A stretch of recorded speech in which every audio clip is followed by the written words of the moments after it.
congrats on the win. Crazy finish after a 20-point lead. So what do you think decided the finish?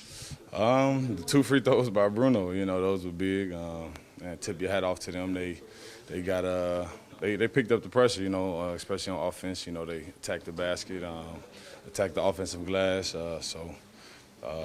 You know, some unfortunate bounces went their way, and you know, they capitalized. So, you know, it's part of the game. We definitely can't have that type of mental lapse, you know, again.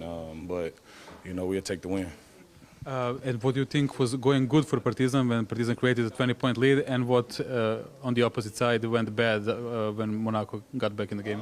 We had a good tempo. We had a good pace. You know, guys moving the ball, guys getting in a good rhythm, just playing fast. And, you know, once that stopped and we slowed it down, not saying that that's an excuse, but, you know, that's what things shifted from us. We, you know, had a couple bad shots at the end of the shot clock. We let the shot clock get down, you know, late too many times. So we gotta make better reads and, you know, execute a little better at the end. But, you know, I feel like, you know, we had a good game for most of it until, you know, those last 7 minutes.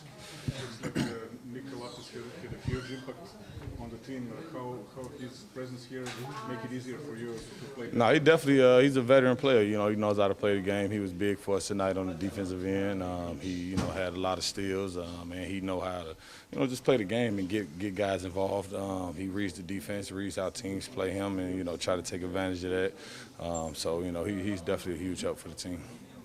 And you had some foul trouble in this one. So what's your mindset when something like that happens in the beginning of the game? Does it like make your rhythm a little different than it is usually? Try not to. It's definitely, you know, it definitely takes you out of a rhythm because you're not out there playing, you know, set most of this first half. You know, but just got to stay locked in mentally. You know, that's more of a mental game right there. Just being able to be ready when you do get back in, keep your body warm. So it's more of a mental game right there. And you being one of the leaders of the team, so what do you say maybe to teammates when you see that the situation is going in a bad way, such as the situation from the fourth quarter? We just got to keep attacking, man. We got to keep our composure. You know, try to find a rhythm. You know, through that, they slowed the ball down. They got to the free throw line, but we still got to, you know, find a rhythm, find the pace, and we can't, you know, just drop our heads. We got to, you know, stay aggressive. We got to stay poised. And, you know, like I said, we're going to learn from it, though. And one more thing I wanted to ask you. It seemed until that bad run in the fourth that Partizan maybe have been playing the best defense this season in EuroLeague. So what do you think? What is the key for Partizan to play good defense? That's just, you know, energy and effort, really.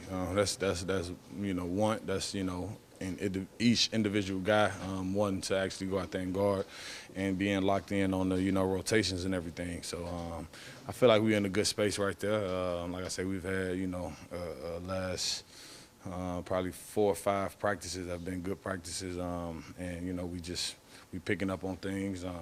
You know, the new guys picking up on things, and we got to keep getting better. We had a couple, like I say, mental lapses today, bad rotations, but we learned from it. Thank you. Thank you. Enjoy the win.